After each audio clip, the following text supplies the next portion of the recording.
Je me demandais pourquoi les voitures sont devenues si chères. Parce qu'on va pas se mentir, il y a 15 ans, avec 1500 ou 2000 euros, tu repartais avec une voiture correcte. Aujourd'hui, 1500 euros, c'est le prix d'un vélo. Alors, qu'est-ce qui a changé? Déjà, les voitures ne sont plus du tout les mêmes. Avant, c'était simple. Un moteur, pas d'électronique, peu d'équipement. Aujourd'hui, tu as des caméras, des radars, des écrans, des aides à la conduite obligatoires. Et tout ça, ça coûte une fortune à développer et à fabriquer. Ensuite, il y a les normes. Anti-pollution, sécurité, crash test. Et chaque nouvelle norme oblige les constructeurs à tout revoir. Alors oui, c'est utile, mais forcément, ça fait grimper les coûts. Mais il y a un truc dont on parle moins et qui a totalement bouleversé le marché à cause de toi, les facilités de paiement. Avant, tu payais ta voiture comptant. Aujourd'hui, on achète tout à crédit. Téléphone, électroménager, meubles. Et la voiture, elle n'a pas échappé à la règle. Notre société consomme à crédit, donc les constructeurs ont trouvé le moyen parfait. Tu n'achètes plus une voiture, tu achètes une mensualité.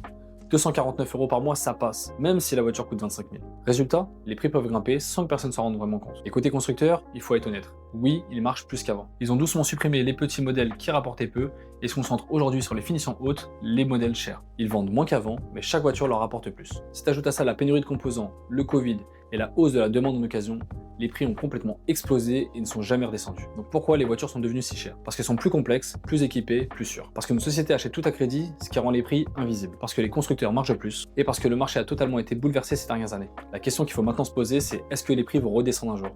Personnellement, je compte sur l'explosion des ventes du marché chinois pour réguler un peu cette hausse. Et honnêtement, tant que les gens accepteront de payer 300 euros par mois, même pour une citadine, j'ai peur que rien ne change. Si t'as aimé cette vidéo, n'oublie pas de la mettre en favori et appuie sur le petit plus, tous les jours, je te donne des conseils auto.